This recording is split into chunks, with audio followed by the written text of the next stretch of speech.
Halo, aku Desi. Aku Happy. Aku Imam. Halo, aku Nida. Aku Waldi. Nida. Halo, saya Ahmad. Halo, saya Dandi. Halo, aku Jana. Halo, aku Amel. Kami dari kelompok 2. Ingin menggunakan platform apa? Edukatif. Jadi alasan kami memilih platform digital ini yaitu karena platform ini dapat digunakan secara online yang dikembangkan oleh Moodle. Nah, di dalamnya juga terdapat fitur-fitur video seperti video pembelajaran dan juga forum diskusi. Selamat menyaksikan.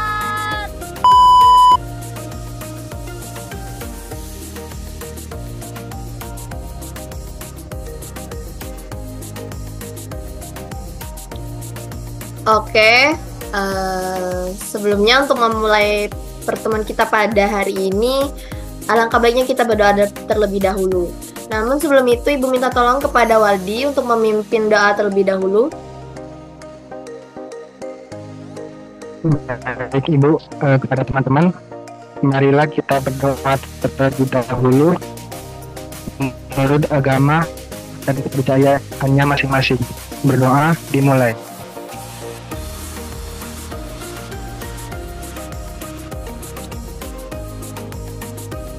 Masih saja.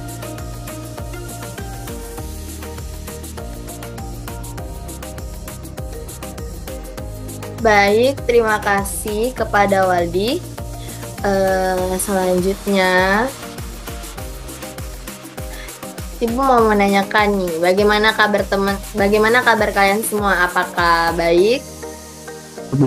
Baik, Bu. Baik, Ibu. Oke. Sebelumnya, apakah ada yang tidak hadir pada pagi hari ini? Hadir semua, Ibu. Hadir semua, Ibu. Hadir semua Ibu. Oke, hadir semua ya. Oke, jadi kita pada hari ini tuh akan belajar melalui LMS Edukatif. Jadi kepada teman-teman semua boleh langsung udah pada gabungkan ke dalam kelasnya. Link yang udah Ibu kirimkan sebelumnya itu silakan bergabung di kelasnya. Kemudian silakan diisi absensinya terlebih dahulu di LMS Edukatif itu.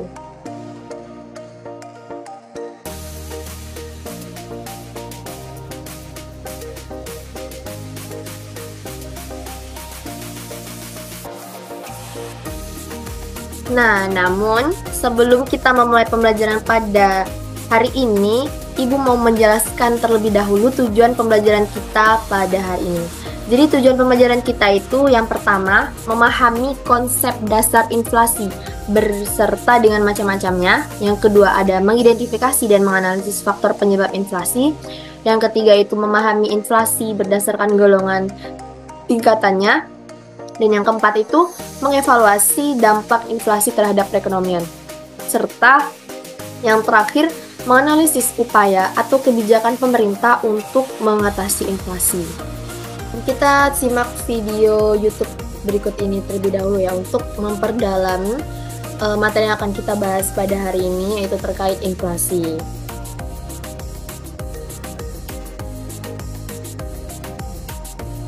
Pernahkah Anda mendengar kata inflasi? Kedengaran nggak? Kedengaran, Bu. Kedengaran, Ibu. Inflasi adalah peristiwa meningkatnya harga-harga secara umum dan terus-menerus. Secara umum, ada 3 penyebab. Kedua, harga barang yang dikendalikan pemerintah seperti BBM dan tarif dasar listrik. Ketiga, inflasi inti yang disebabkan oleh tingginya permintaan, faktor eksternal, dan ekspektasi masyarakat. Bersama dengan pemerintah, Bank Indonesia membentuk Tim Pengendalian Inflasi (TPI) dan Tim Pengendalian Inflasi Daerah (TPID) guna menjaga stabilitas harga. Pencapaian stabilitas harga dilakukan TPI dan TPID melalui ketersediaan pasokan, keterjangkauan harga, kelancaran distribusi, dan komunikasi yang efektif.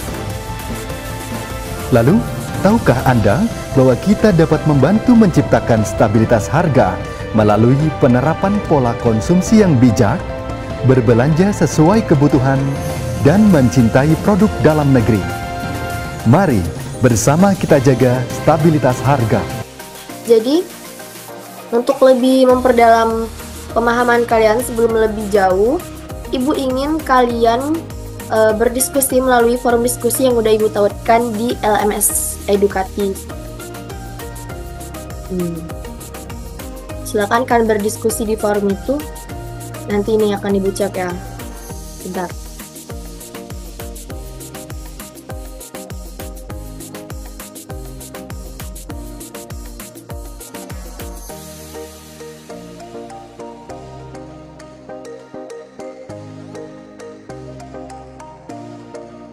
Kalau sudah banyak ya yang mengisi.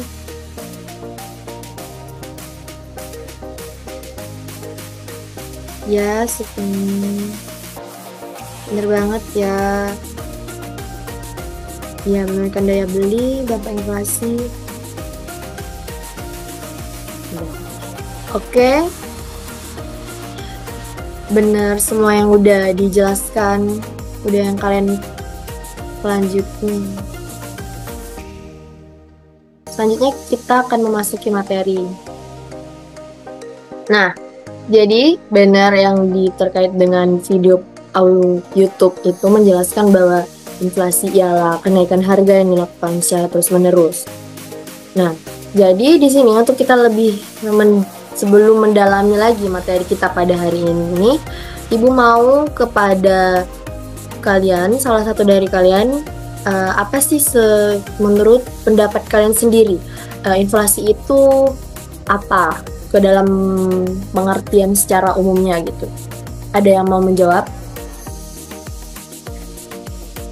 Baik, kepada Rafida dipersilakan.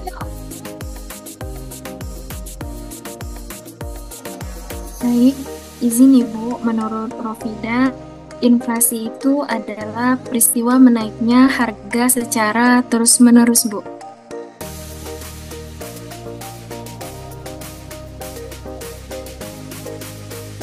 Iya, betul banget ya. Jadi, inflasi itu tidak lepas dari kegiatan kenaikan harga yang dilakukan secara terus-menerus.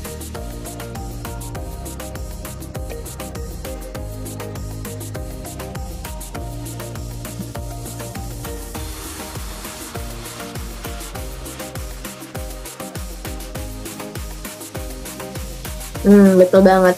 Jadi juga ada nih menurut pendapat dari para ahli, salah satunya itu ada menurut Ahmad pada tahun 2021, yang mana dia itu menjelaskan bahwa kenaikan inflasi itu kenaikan harga yang semakin meningkat secara publik dan terus menerus gitu kan.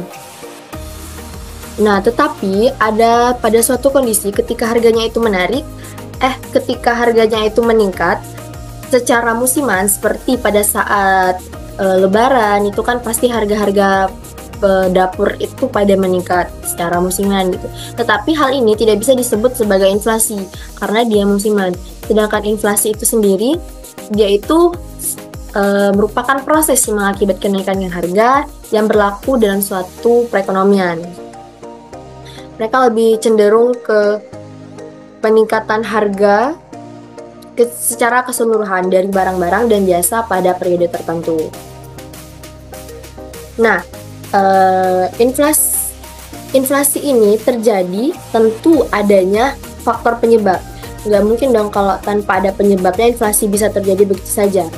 Nah, kira-kira ada yang bisa menjelaskan nggak faktor penyebab dari inflasi ini itu apa?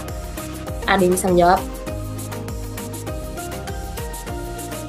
Ya, Ahmad, silakan.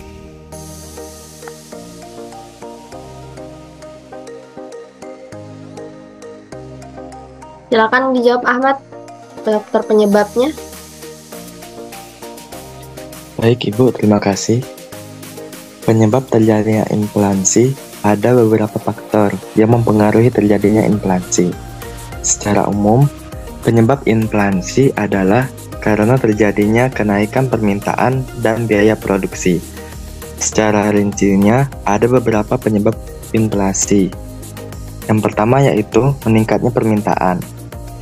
Inflasi yang terjadinya disebabkan karena peningkatan permintaan untuk jenis barang atau jasa tertentu. Dalam hal ini, peningkatan permintaan jenis barang atau jasa tersebut terjadi secara menyeluruh atau agregat demand. Hal ini bisa disebabkan oleh faktor diantaranya meningkatnya belanja pemerintah, meningkatnya permintaan barang untuk diekspor, dan meningkatnya permintaan barang untuk swasta. Yang kedua yaitu meningkatnya biaya produksi. Cost pull inflation, inflasi yang terjadi karena meningkatnya biaya produksi. Adapun peningkatan biaya produksi disebabkan oleh kenaikan harga bahan-bahan baku. Misalnya, harga bahan bakar naik dan upah buruh naik. Dan yang ketiga, yaitu tingginya peredaran uang. Inflasi yang terjadi karena uang yang beredar di masyarakat lebih banyak dibanding yang dibutuhkan. Ketika jumlah barang tetap, sedangkan uang yang beredar meningkat 2 kali lipat, maka bisa terjadi kenaikan harga-harga hingga 100%.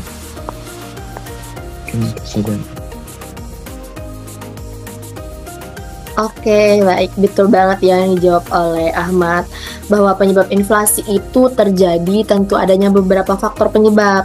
Salah satunya itu meningkatnya permintaan, meningkatnya biaya produksi suatu negara, serta tingginya peredaran uang. Hal itu tuh dapat menyebabkan inflasi di suatu negara itu semakin meningkat. Nah, ada faktor penyebab inflasi tentunya, jadi pasti ada juga suatu contoh yang terjadi di entah di kehidupan sehari-hari atau di negara. Nah, Ibu mau kalian menjelaskan satu contoh saja terkait inflasi yang terjadi, terserah di lingkungan manapun, boleh di lingkungan sekitar juga, kehidupan sehari-hari. Ada yang oke, Fevi, boleh silakan dijawab.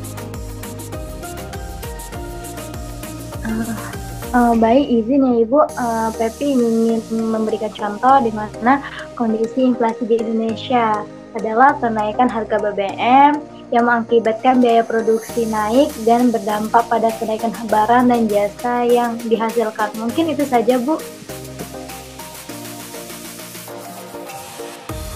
Iya benar, jadi kenaikan harga BBM itu bisa banget ya kalau dilakukan secara jika naik secara terus-menerus itu dapat menyebabkan inflasi juga.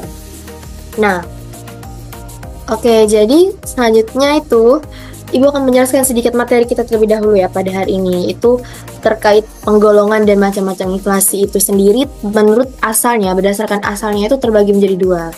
Jadi ada yang inflasi dari domestik, ada yang inflasi dari luar, dari impor luar negeri gitu. Jadi kalau dia dalam negeri atau domestic inflasi ialah kondisi ketika terjadinya defisit anggaran belanja yang dibiayai dengan cara mencetak uang baru dengan pasar yang dan gagalnya pasar itu hingga berakibat bahan makanannya menjadi mahal. Dan yang kedua itu inflasi yang berasal dari luar negeri atau impor inflasi ialah yang terjadi ketika naiknya harga barang impor. Hal ini terjadi akibat biaya produksi barang di luar negeri itu tinggi atau meningkat, atau adanya kenaikan tarif impor barang sehingga berdampak ke inflasi. Nah, kalau menurut tingkat keparahannya sendiri, inflasi itu terbagi menjadi 4. Ada yang ringan, sedang, berat, dan sangat berat. Kalau ringan itu dia masih bisa dikendalikan karena tingkat inflasinya itu masih sekitaran 10% per tahunnya. Nah, kalau sedang, dia itu bakalan menurun, inflasinya itu lebih ke memiliki dampak, tapi hanya sedikit menurunkan tingkat kesejahteraan masyarakat yang berpenghasilan menengah ke bawah atau namun belum membahayakan aktivitas perekonomian. Dan kisaran inflasi ini tuh dari 10% sampai 30% per tahun. Yang ketiga itu ada inflasi berat, inflasi yang paling parah, tapi belum sampai tahap parah. Karena di sini tuh kondisinya naik sampai 5 atau 6 kali. Sehingga menyebabkan itu masyarakat tidak ingin lagi menyimpan uang atau menabung karena nilai mata uangnya itu menurun dengan tajam ke bawah. Sehingga mereka lebih ingin menukarkan dengan uang, sehingga perputaran uang itu semakin cepat dan harga naiknya secara akselerasi. Dan yang terakhir itu inflasi sangat berat atau hiperinflasi, yang dimana kondisi suatu negara itu benar-benar udah sangat sulit untuk dikendalikan. Meskipun udah dilakukan berbagai upaya melalui kebijakan moneter atau fiskal, tapi tetap tidak bisa dikendalikan. Biasanya kisaran inflasi ini tuh hampir menyentuh angka 10% per tahunnya itu. Nah, di sini Ibu juga ada studi kasus terkait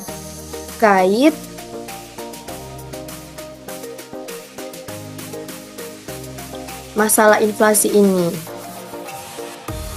Bentar.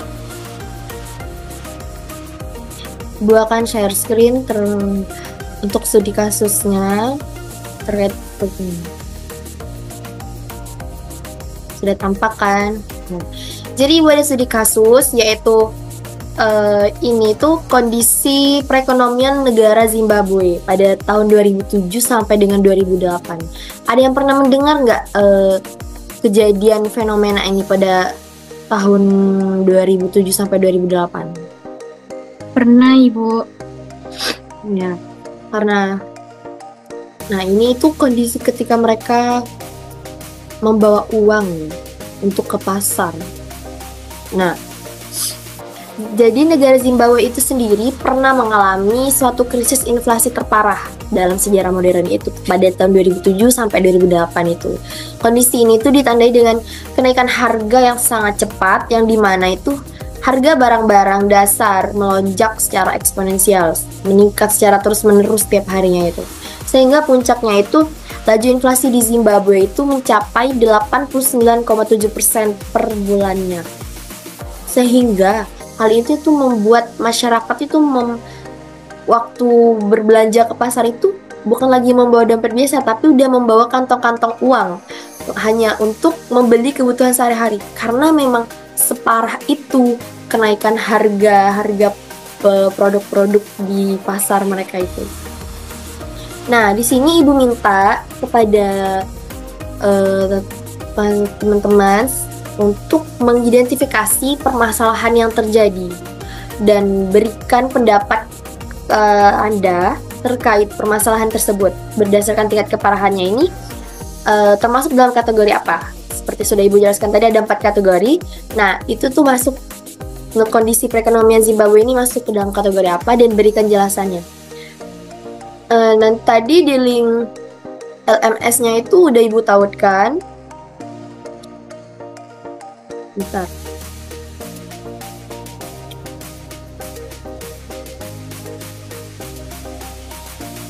Pernahkah Anda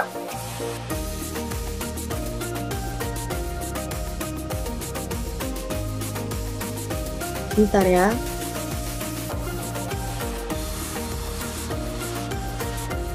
Nah, ini ada analisa studi kasus ini.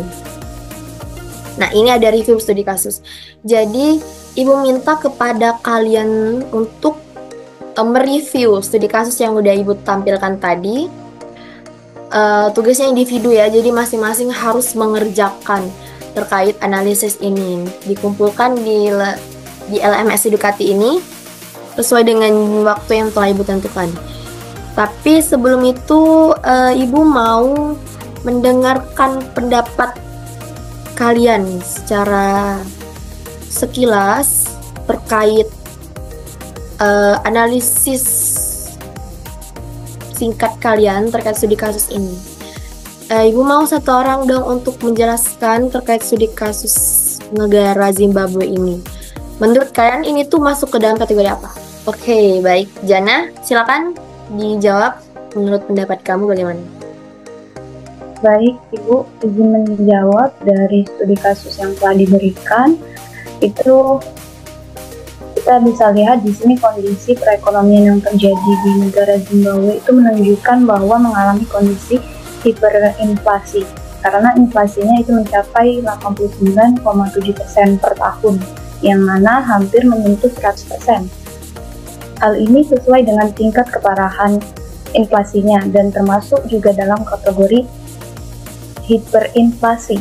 Artinya krisis hiperinflasi ini disebabkan oleh ketidakseimbangan moneter yang ekstrim, yang dimana suplai uangnya itu meningkat tajam tanpa diiringi dengan peningkatan produksi. Artinya produksinya itu berkurang atau menurun. Adapun faktor lainnya ialah karena menurunnya produksi pertanian secara drastis, maka penawaran pun akan berkurang sehingga menyebabkan kelangkaan suatu barang di pasar tersebut. Nah, yang mana jika menurut teori inflasinya itu modal demand for inflation, yaitu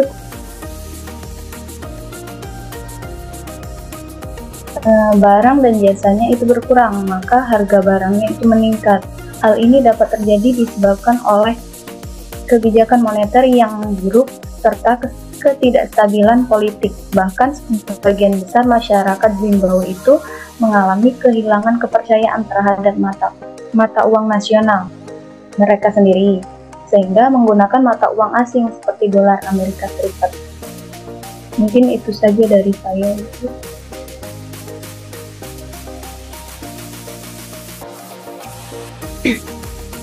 Oke, bener banget ya jawaban dari Jana itu tadi, bahwa kondisi perekonomian Zimbabwe itu memang separah itu, sehingga dia termasuk dalam kategori hiperinflasi sangat berat.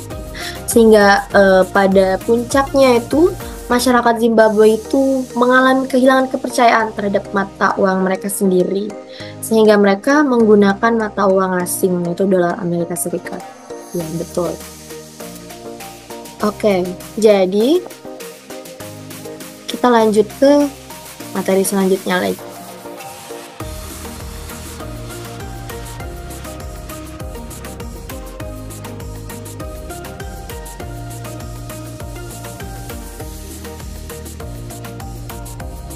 Nah, adapun dampak inflasinya. Bisa kalian lihat pada layar ini, dampak inflasi pada suatu negara itu kan, bahwa dia itu sangat dapat menimbulkan keresahan masyarakat apabila ini tuh secara terus-menerus terjadi, menyulitkan masyarakat. Nah, dampaknya itu suku bunganya pun akan meningkat jika terus-menerus, terus daya beli masyarakatnya itu menurun. Ya karena apa? Karena mereka tidak memiliki uang buat dipegang, karena benar-benar jumlah uang beredarnya itu pun menurun. Terus dapat juga mengaruhi minat menabung. Ya benar, untuk apa mereka menabung jika nilai mata uangnya pun menurun kan? Nah, terus mempengaruhi juga kemampuan ekspor negara. Ya, karena inflasi itu dapat menyebabkan biaya ekspor ini jauh lebih mahal. Nah, adapun upaya pemerintahnya untuk mengatasi inflasinya itu, nah ada 3 kebijakan ya. Jadi ada moneter, fiskal. Nah, kalau moneter itu pemerintah itu melalui bank sentral mengendalikan jumlah uang yang beredarnya melalui politik diskonto, pasar terbuka, cadangan kas. Nah, ada juga kebijakan fiskal. Ada kebijakan melalui lebih ke menekankan laju inflasi melalui pengaturan dan pendapatan pengeluaran negara serta pajak melalui sistem perpajakan. Nah,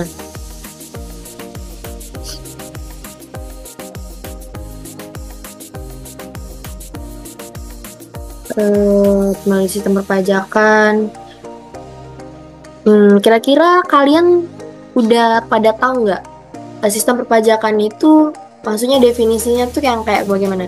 Ya di sini contohnya ada ini tax amnesty, tapi ada yang tahu nggak spesifiknya sistem perpajakan itu seperti apa? Ada yang bisa menjawab?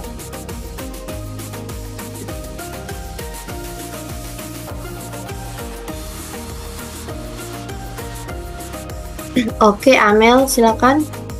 apa menurut Amel sistem perpajakan itu sendiri?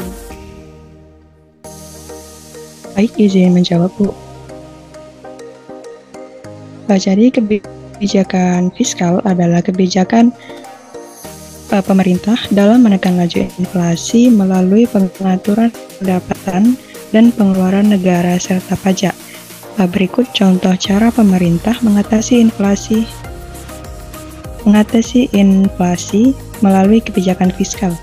Yaitu yang pertama menurut sistem perpajakan. Jadi pemerintah menaikkan pajak dengan tujuan memperkuat kas sehingga dapat memperbesar pengeluaran umum. Di samping itu, pemerintah mengurangi tarif pajak sehingga pemerintah dapat berinvestasi. Contoh dari sistem perpajakan ini dibagi menjadi 3, yaitu yang pertama tax amnesty, yaitu pengurangan atau peniadaan pajak dalam kurun waktu tertentu. Yang kedua, relaksasi pajak, yaitu membuat kewajiban perpajakan menjadi lebih longgar. Yang ketiga, tax holiday, yaitu pemberlakuan insentif pajak. Mungkin itu saja yang dapat saya jelaskan, Bu.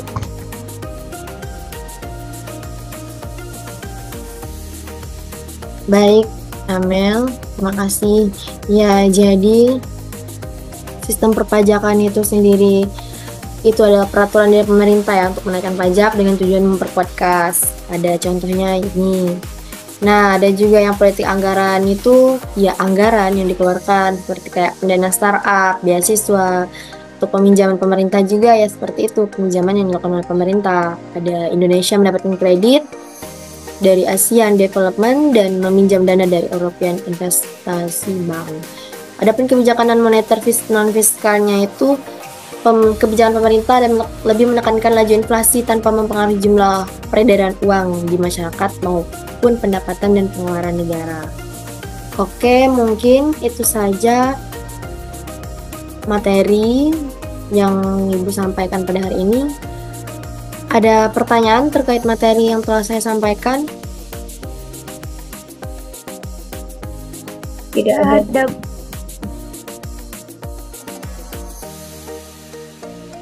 Oke, jika tidak ada pertanyaan, nanti Ibu sudah menyiapkan juga kuisis Bu terkait pembelajaran kita pada hari ini. Jika memang tidak ada pertanyaan setelah ini, kalian boleh langsung mengerjakannya ini ya. Ibu tunggu untuk jawaban dari kalian. Baik, Bu. Baik, Ibu. Baik, Bu.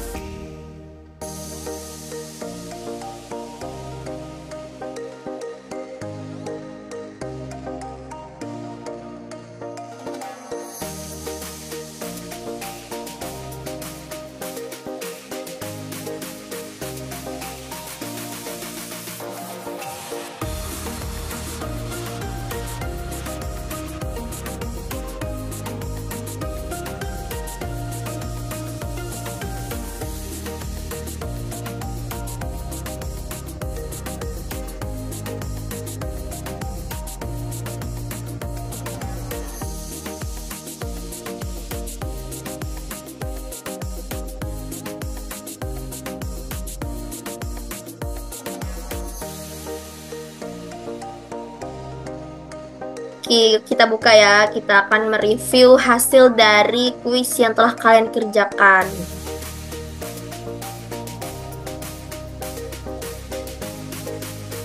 Nah, udah pada mengerjakan, Fevi, Waldi, Supri, Dendi. Masih proses barangnya ya.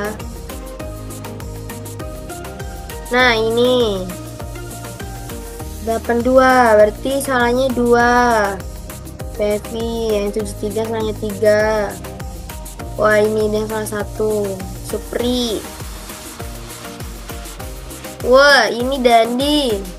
Bener semua. Oke, nilainya cukup bagus-bagus ya. Dari hasil, setelah melihat hasil kuis kalian ini, berarti Ibu anggap kalian udah mengerti terkait pembelajaran kita pada hari ini. Dan oke, jika tidak ada pertanyaan lagi terkait dengan studi kasus, Ibu minta salah satu dari kalian untuk memberikan kesimpulan dari pembelajaran kita pada hari ini. Saya, Bu. Oke, Nida, silakan.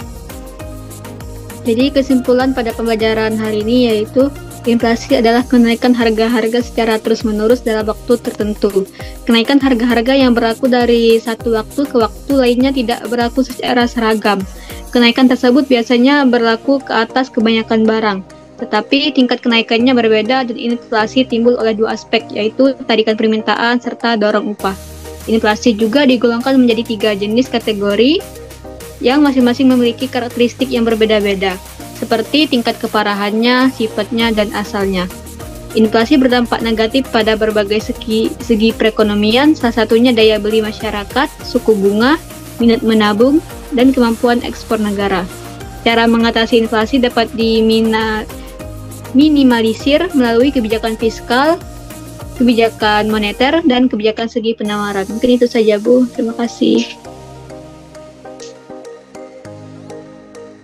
Ya, terima kasih Nida. Benar apa yang udah disimpulkan oleh teman tadi. Jadi nanti Ibu ingatkan sekali lagi, kalian masih ada satu tugas terkait analisis studi kasus itu. Nanti silahkan dikirimkan juga masing-masing di LMS Edukatinya melalui akun masing-masing. Nah, jika tidak ada, Ibu akhiri. Namun kepada Waldi dipersilahkan dulu untuk berdoa terlebih dahulu sebelum kita tutup.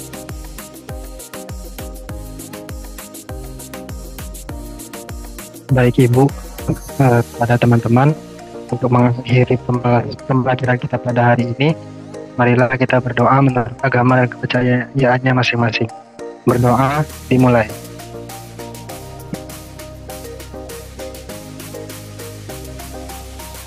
Berdoa selesai. Baik, terima kasih kepada Waldi. Oke, Ibu tutup ya pembelajaran kita pada hari ini. Terima kasih sudah meluangkan waktunya. Akhiri, wassalamualaikum warahmatullahi wabarakatuh. Waalaikumsalam warahmatullahi wabarakatuh. Terima kasih Ibu.